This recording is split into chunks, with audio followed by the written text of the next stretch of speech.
ऐसे रिश्ते जो खून में रंग गए। सोता था और न पोता शिवा, इसलिए वह परेशान होने लगी। वह उत्तर प्रदेश के गोरखपुर जिले की कोतवाली शाहपुर के मोहल्ला अशोकनगर में रहती थी। मकान की ऊपरी मंजिल पर काम चल रहा था। 8:30 बजते मजदूर काम पर आ गए थे, लेकिन तब तक ऊपर सो रहे लोगों में से कोई नहीं उठा था। मजदूर जैसे ही सीढ़ी पर चढ़ते हुए प्रथम तल पर पहुंचे, उन्हें कमरे के अंदर से दरवाजे के जोर जोर से थपथपाने और औरत के चिल्लाने की आवाज सुनाई पड़ी। एक मजदूर ने जल्दी से दरवाजे की बाहर से लगी सिटकनी खोल दी। अंदर से घर की छोटी बहू अर्चना तेजी से बाहर निकली और सीधे सामने वाले कमरे की तरफ भागी। उसे इस तरह भागकर कमरे में जाते देख मजदूर हैरान रह गए। अर्चना ने जैसे ही दरवाजे पर हाथ रखा, दरवाजा खुल गया। अंदर का दिल दहला देने वाला नजारा देखकर उसके पांव चौखट पर ही जम गए और वह जोर से चीखी। उस कमरे में बेड पर ओम प्रकाश की लाश चित पड़ी थी। फर्श पर खून ही खून फैला था। उन्हीं के बगल 4 साल के मासूम बेटे शिवा की भी लाश पड़ी थी। दोनों लाशें देखकर ही अर्चना जोर से चीखी थी। बाप बेटे की लाशें देखकर मजदूरों के भी हाथ पांव फूल गए। अर्चना रोती चीखती नीचे सास बागेश्वरी देवी के पास पहुंची। बहू के मुंह से बेटे और पोते की हत्या की बात सुन उनका पूरा बदन कांपने लगा। घर में रोना पीटना मच गया। दोनों की आवाजें सुनकर पड़ोसी भी आ गए। जैसे जैसे यह खबर मोहल्ले में फैलती गई, लोग बागेश्वरी देवी के घर इकट्ठा होने लगे। बागेश्वरी देवी की बड़ी बहू ने फोन द्वारा इस घटना की सूचना अपने पति राजकुमार को दे दी। वह उत्तर प्रदेश पुलिस में इंस्पेक्टर थे। छोटे भाई और भतीजे की हत्या की बात सुनकर वह भी सन्न रह गए। उन्होंने कोतवाली शाहपुर के प्रभारी आनंद प्रकाश शुक्ला को फोन द्वारा घटना की जानकारी दे दी। इंस्पेक्टर आनंद प्रकाश शुक्ला तुरंत SI Ramkripal Yadav, ASI Vimalendra Kumar, constable Santosh Kumar, Ram Vinay Singh, Shivanand Upadhyay और जनार्दन पांडे को साथ लेकर अशोकनगर स्थित राजकुमार यादव के घर पहुंच गए। मृतक ओम प्रकाश यादव के ससुर दीपचंद यादव राज्य के मुख्यमंत्री अखिलेश यादव के पीएसओ थे। उन्हें जब घटना की जानकारी मिली तो उन्होंने गोरखपुर रेंज के आईजीपी मीना को फोन किया। इसके बाद तो IGP Meena, DIG R K. Chaturvedi, SSP Lav Kumar, SP Hemant Kutiyar, CO Kamal Kishore, crime branch, STF की टीम, डॉग स्क्वायड और फोरेंसिक टीम वहां पहुंच गई। थोड़ी ही देर में अशोकनगर पुलिस छावनी में तब्दील हो गया। पुलिस ने बड़ी बारीकी से घटना स्थल की जांच की। जिस कमरे में दोनों लाशें पड़ी थीं, वहीं बेड के पास खून से सना एक हथौड़ा और एक कूदने वाली रस्सी पड़ी थी। लाशें देखकर ही लग रहा था कि हत्यारे ने हथौड़े से ओम प्रकाश की हत्या की थी, जबकि उनके बेटे का रस्सी से गला घोंटा था। पुलिस ने दोनों सामानों को कब्जे में ले लिया। सभी को यह बात परेशान कर रही थी कि आखिर बच्चे की हत्या क्यों की गई। पुलिस की नजर जब कमरे के दरवाजे की सिटकनी पर पड़ी तो दरवाजे पर सिटकनी तोड़े जैसा कोई निशान नहीं था। देखकर लग रहा था कि किसी ने सिटकनी के पेंच खोलकर उसे फर्श पर रख दिया था। जबकि पूछताछ में अर्चना ने बताया था कि उसके पति अंदर से सिटकनी बंद करके सोए थे। उसने यह भी कहा था कि लूटपाट का विरोध करने पर लुटेरों ने हथौड़े से उसके पति की हत्या की होगी। उसी समय बच्चा जा गया होगा, तब पहचाने जाने के डर से उन्होंने बच्चे को भी मार दिया होगा। लूटपाट के दौरान खटपट की आवाज सुनकर वह आ न जाए, इसलिए बदमाशों ने उसके कमरे की सिटकनी बाहर से बंद कर दी थी। अर्चना का बयान पुलिस को कुछ अजीब लग रहा था।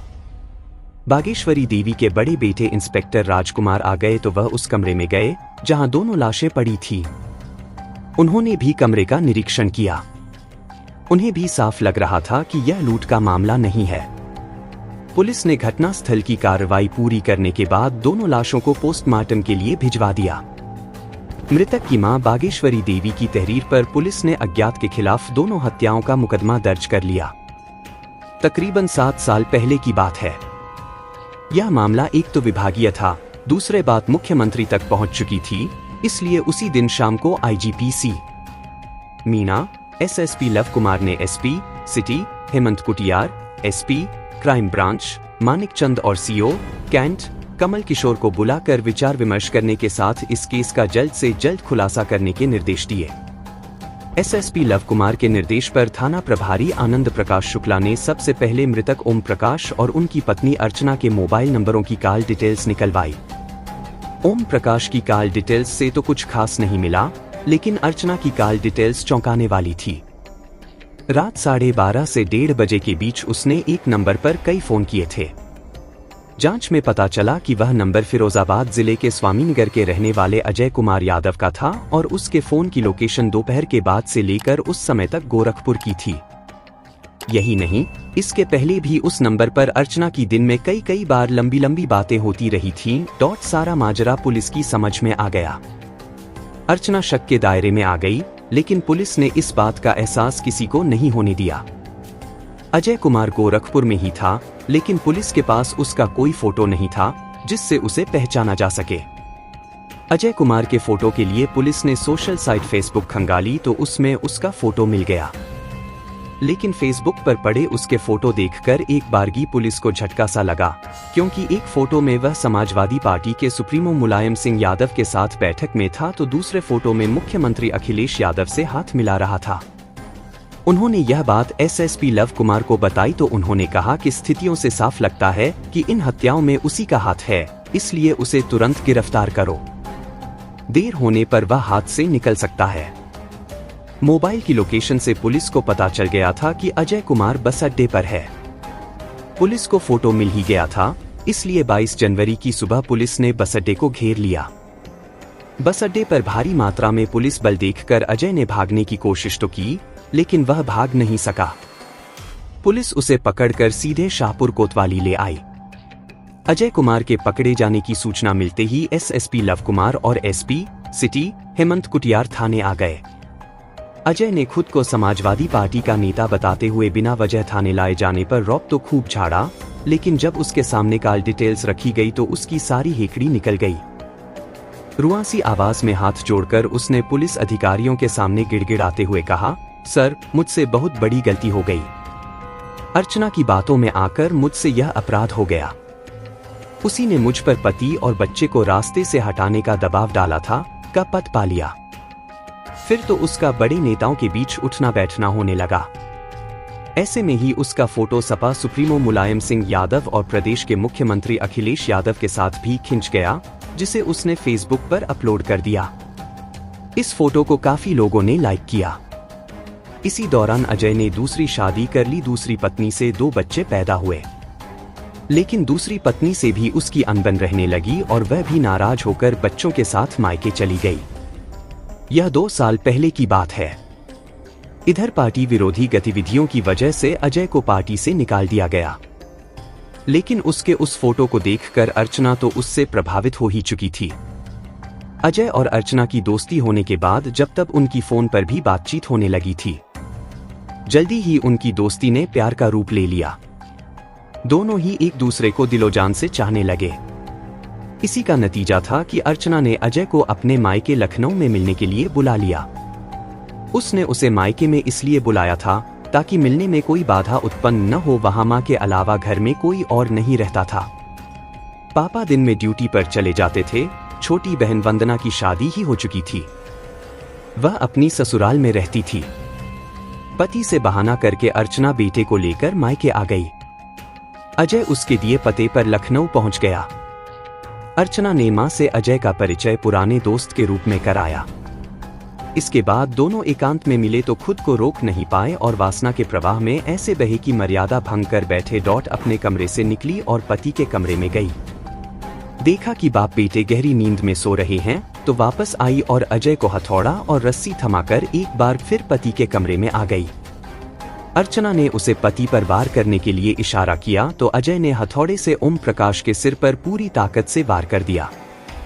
भरपूर वार से ओम प्रकाश भले ही चीख नहीं पाया, लेकिन शरीर ने तो हरकत की ही, जिससे नितिन जाग गया।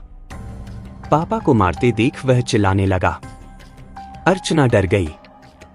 दूसरी ओर संगमरमर के फर्श पर खून देखकर अजय भी कांप उठा। अर्चना ने अजय से बच्चे को खत्म करने को कहा तो अजय की हिम्मत जवाब दे गई। उसने मना किया तो भेद खुलने के डर से अर्चना कांप उठी। तब उसने खुद ही बेटे का गला पकड़ लिया। उस समय मां की वह ममता भी नहीं जागी जिसके बारे में कहा जाता है कि माँ की ममता से बढ़कर इस दुनिया में कुछ भी नहीं है। माँ मर सकती है लेकिन अपने बच्चों को खरोंच तक नहीं आने दे सकती। लेकिन वासना में अंधी अर्चना ने बेटे को गला दबाकर मार दिया। पुलिस और घर वालों को गुमराह करने के लिए अर्चना ने घर का सामान बिखेर दिया, साथ ही सिटकनी खोलकर फर्श पर रख दी ताकि सभी को यही लगे कि लूट की नियत से सिटकनी तोड़कर अंदर आए लुटेरों ने ओम प्रकाश और नितिन की हत्या कर दी है। इसके बाद दोनों ने बाथरूम में जाकर खून से सने हाथ पैर धोए और कमरे में जाकर सो गए। सुबह 4 बजे दोनों उठे तो अर्चना ने दरवाजा खोलकर बाहर झांका। कोई दिखाई नहीं दिया तो उसने पीछे की सीढ़ी से अजय को बाहर निकाल दिया। अजय वहां से निकलकर गोरखपुर महाराजगंज राष्ट्रीय राजमार्ग पर आया और टेम्पो से बस अड्डे पर जाकर छिप गया।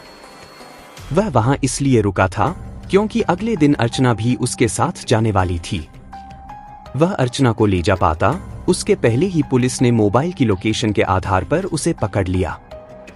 अर्चना ने प्रेमी अजय के साथ मिलकर जो किया उसकी सजा उसे अवश्य मिलेगी।